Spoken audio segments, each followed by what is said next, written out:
Hola chicos, ¿cómo están?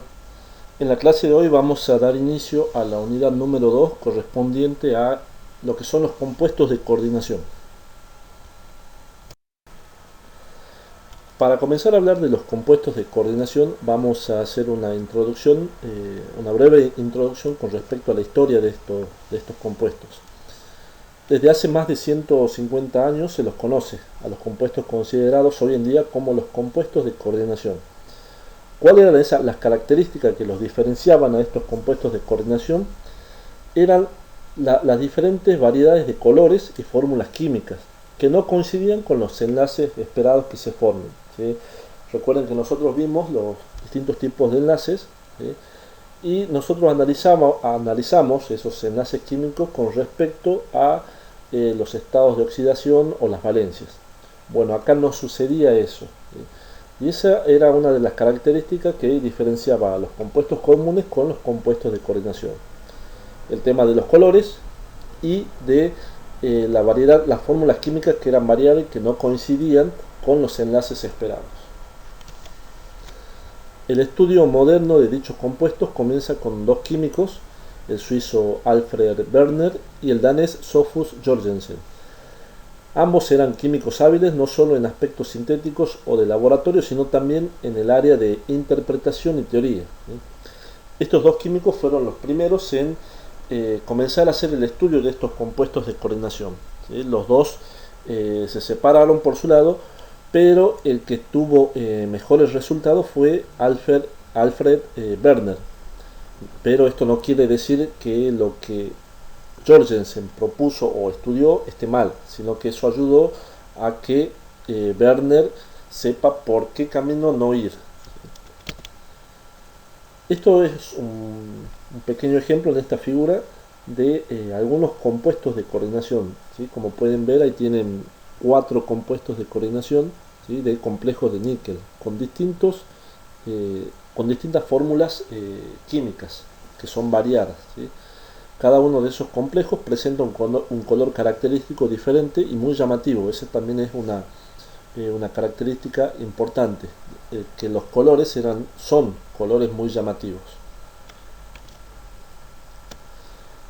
Aquí tenemos dos ejemplos de fórmulas, ¿sí? De compuestos de coordinación.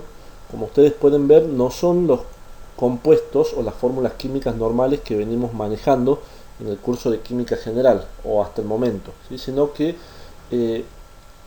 es como que se agregan nuevas valencias o nuevos números de oxidación que con la teoría normal de enlace químico no se puede explicar por completo.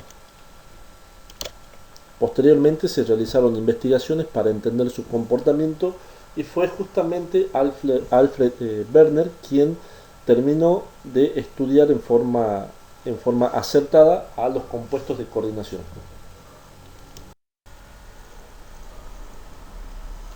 Veamos cuál es la teoría de Werner. Werner postuló 3 apartados muy importantes. El primer postulado decía o dice que la mayoría de los elementos químicos presentan dos tipos de valencia. Una que es la valencia primaria o unión ionizable, hoy número de oxidación. Con respecto a la valencia primaria, hablamos de los compuestos con los que venimos trabajando nosotros normalmente, ¿sí? Recuerden que cuando armamos un compuesto químico, nosotros nos fijamos en sus números o estado de oxidación, realizamos el paso matemático correspondiente y obtenemos el compuesto. Sino que él además hablaba de una valencia secundaria o unión no ionizable, que se lo conoce hoy como número de coordinación, que ya lo vamos a ver. La valencia secundaria, es decir, el número de coordinación, se representa por una línea continua indicando el enlace de coordinación. Esto seguramente a ustedes los va a llevar un poco al concepto de lo que era enlace o unión puente hidrógeno. ¿Se acuerdan cuando hablábamos de puente hidrógeno de que no era un enlace propiamente dicho, sino que era una interacción puente hidrógeno? Bueno, acá sucede lo mismo. La valencia secundaria no es una unión ionizable, como dice el postulado, sino que habla de un enlace de coordinación, ¿sí? Que se indica a través de una línea continua. El segundo postulado dice que los elementos tienden a satisfacer tanto su valencia primaria como su valencia secundaria. ¿Sí? Hay elementos que no solamente tienen valencia primaria, sino que también van a presentar la valencia secundaria. Y el tercer postulado dice que la valencia secundaria o número de coordinación está dirigido hacia posiciones definidas en el espacio. Estos tres postulados daban una explicación satisfactoria a las preguntas que se venían haciendo los químicos respecto a los complejos. Por supuesto, para llegar a estos tres postulados, Werner hizo un montón de investigaciones, ¿sí? Para llegar a estos tres postulados que nosotros los estamos viendo de forma sintética. También vamos a recordar un poco la teoría de Lewis. ¿Sí? ¿Se acuerdan que Lewis hablaba de lo que era un ácido y una base? Lewis propuso una definición más general para ácidos y bases, en el cual una base es aquella que tiene un par libre de electrones que puede donar a otro átomo, mientras que un ácido es la sustancia que puede aceptar un par libre de electrones para formar un enlace. Eso es lo que nosotros ya veníamos manejando y lo vimos en la teoría de química general. En este sentido, el ion metálico es un complejo. En un complejo es un ácido de Lewis y los grupos que están unidos a este ion en la entidad de coordinación son bases de Lewis. Este segundo párrafo lo vamos a entender mucho mejor cuando veamos la estructura del complejo. Por ahora nos quedemos con la teoría de Lewis, lo que es un ácido y lo que es una base. Una base es la que tiene un par libre de electrones y un ácido es aquel que es una sustancia que puede aceptar un par libre de electrones para formar un enlace. El modelo de Lewis fue posteriormente ampliado y completado por la teoría del enlace de valencia y la teoría de los orbitales moleculares, que nos permiten actualmente interpretar la gran mayoría de las reacciones y propiedades de los complejos.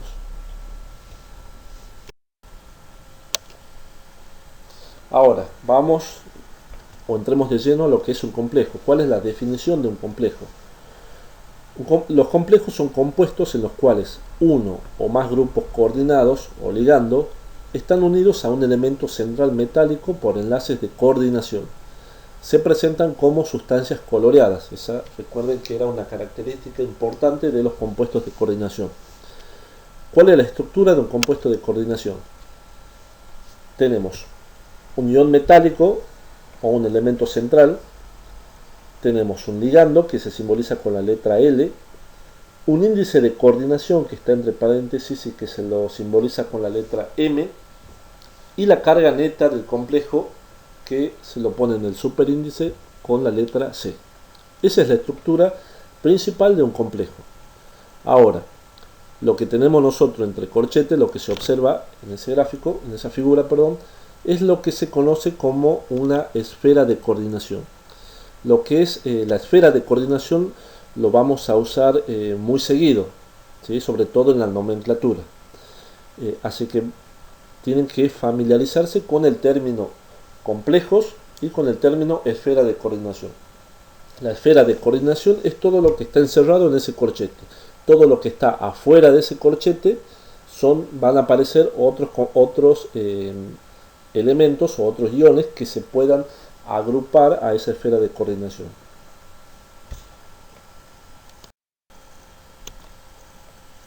Analicemos cada una de las partes de la estructura central. Tenemos el elemento central que es un metal. Necesariamente tiene que ser un metal. El metal actúa como ácido de Lewis. ¿Por qué actúa como ácido de Lewis? Porque acepta un par de electrones por cada orbital libre. ¿Sí? Ese metal, ese elemento central, son elementos metálicos, principalmente elementos de transición, que tienden a perder electrones quedando como iones metálicos con carga positiva. ¿Sí? Todos los complejos, en la gran mayoría, se forman por metales que pertenecen a los metales de los elementos de transición. ¿Sí? Son los metales que se encuentran en la parte interna de la tabla periódica. ¿Cuál es la característica de esos metales? Que esos metales tienen orbitales vacíos. ¿Sí? Un elemento de transición posee un subnivel D incompleto o bien que puede dar lugar a uno o varios cationes con un subnivel D incompleto. ¿Eso qué quiere decir? Acá tenemos dos ejemplos en el cual el hierro y el níquel son dos elementos de transición de la tabla periódica. Fíjense que el hierro tiene en su configuración electrónica externa 3d6, 4s2, ¿sí? O sea, el subnivel D tiene 6 electrones, cuando nosotros sabemos que el subnivel D puede tener hasta 10 electrones. Lo mismo sucede con el níquel. El níquel dice 3d8, 4s2. El níquel tiene dos subniveles, un subnivel D, que es el último subnivel, incompleto, donde le faltan 2 electrones. Y justamente es ahí donde se forman la valencia secundaria, que es lo que hablábamos al comienzo, ¿sí? Nosotros conocemos entonces la valencia primaria o unión ionizable, ¿sí? O los estados de oxidación que nosotros conocemos, y estos subniveles incompletos me permiten a mí agregar una valencia secundaria, que es ahí donde interactúan, ¿sí?, estos enlaces de moléculas que se van a unir al metal a través de una interacción, que es lo que nosotros hablábamos cuando comparábamos con la interacción puente-hidrógeno. Hablemos ahora del ligando. El ligando, que se simboliza con la letra L mayúscula. Las moléculas o los iones que rodean a un ion metálico en un complejo se conocen como agentes quelantes o acomplejantes o ligando. Con cualquiera de esos tres nombres lo van a conocer.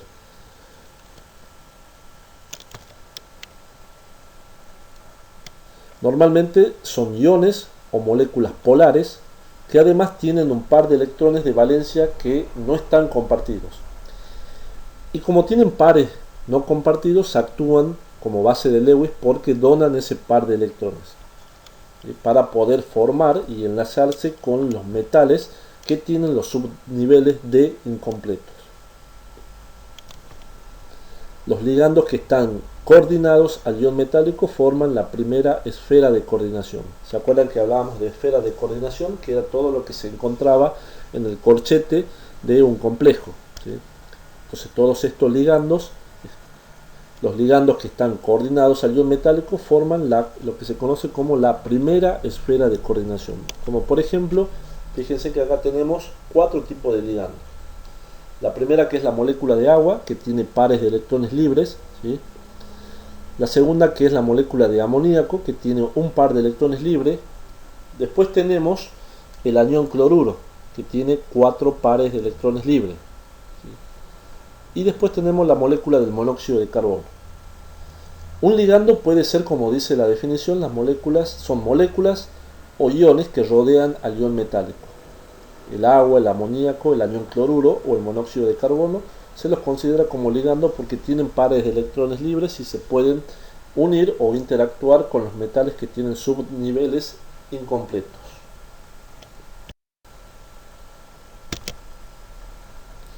¿Cómo se clasifican estos ligandos? Los ligandos se clasifican en monodentados, que son los ligandos que poseen un solo átomo donador, ¿sí? Presten atención, es un solo átomo donador. Como por ejemplo, fíjense que acá tenemos el agua, el amoníaco, el anión cloruro y el monóxido, ¿sí? ¿Cuál es la característica que presentan esos 4 compuestos? En que en cada uno hay un solo átomo que está donando los pares de electrones, 1 o 2 pares de electrones. Por ejemplo, el agua, ¿sí?, fíjense que tiene 2 pares de electrones, pero el elemento central es el oxígeno y es este elemento el que me permite donar ese par de electrones, esos 2 pares de electrones. Al igual que en la molécula de amoníaco, el nitrógeno es el átomo central y es el que está o actúa como donador de electrones. Por ejemplo, acá tenemos la plata, que es un elemento de transición interna, y el agua, que se une a los iones plata para formar la esfera de coordinación, que en este caso es un ion. Y la segunda clasificación de los ligandos son los ligandos polidentados. Ciertos ligandos poseen más de un átomo donador que se pueden coordinar a un ion metálico y pueden ocupar más de un sitio de coordinación. Como por ejemplo, acá tenemos dos ejemplos de ligandos polidentados. ¿Qué quiere decir polidentado? Polidentado viene de poli mucho, dentados dientes. Es como que tienen muchos dientes o muchos puntos en los cuales pueden enlazarse. Si observan en el hepta, los puntos rojos, que son los pares de electrones que están disponibles para poder enlazarse con distintos elementos, o mejor dicho, con distinta cantidad de elementos metálicos o elementos de transición. ¿Sí? En el hepta tenemos 1, 2, 3, 4, 5, 6 pares de electrones libres en los cuales pueden enlazarse. ¿Sí? Fíjense que no solamente el nitrógeno es el que tiene pares libres, sino también el oxígeno. Por eso se lo clasifica como ligandos polidentados. En este cuadro tenemos los ligandos más comunes, ¿sí? Y el nombre con el cual ustedes lo van a encontrar cuando vayamos a ver el tema, o mejor dicho, el nombre del ligando, cómo ustedes lo van a nombrar cuando veamos el tema de la nomenclatura. ¿Sí? Tenemos acida, que es el nitrógeno, bromuro, cloruro, cianuro, hidróxido, carbonato, oxalato, ¿sí? Piridina, y por último el agua, que cuando vayan a nombrarlo a los compuestos de coordinación lo van a encontrar como aquo. Ahora vamos a hablar de lo que es el índice o número de coordinación. ¿Cómo se define ese número de coordinación?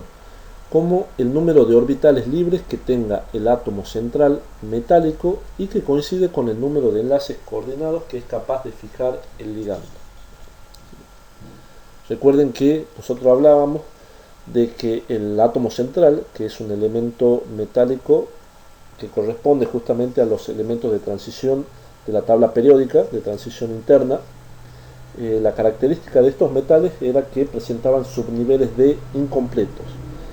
Esos subniveles de que están incompletos son ocupados, ¿sí?, por los pares de electrones que tienen los ligandos. Ahora, ese número de coordinación coincide con el número de enlaces coordinados que es capaz de fijar el ligando. ¿Sí? Según la cantidad de ligando, según la cantidad de enlaces que logre realizar el ligando al átomo central en los subniveles de que están incompletos, eso se lo conoce como el número de coordinación. Generalmente el número de coordinación, los números más comunes son 2, 4 y 6.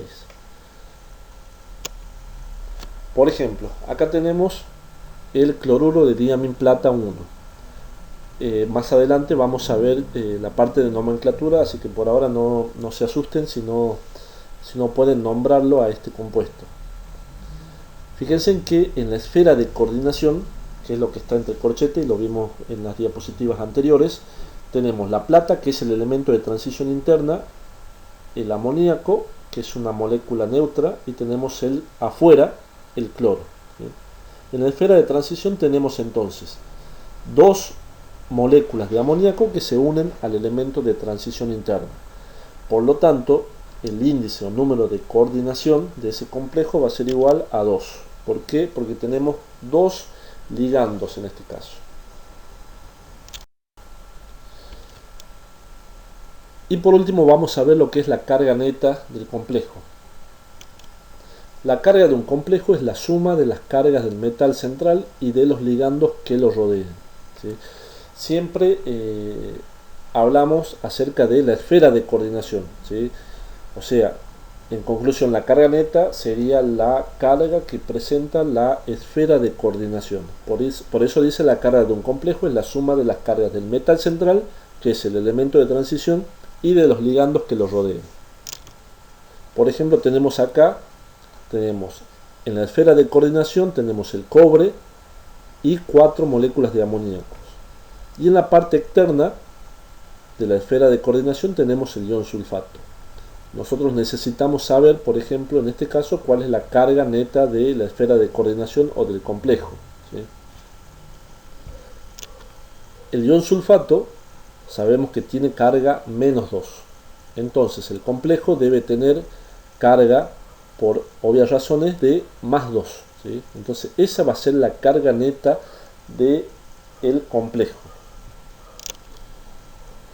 Los ligandos son neutros, por lo tanto el número de oxidación del cobre debe ser +2, ¿sí? Seguramente en el trabajo práctico vamos a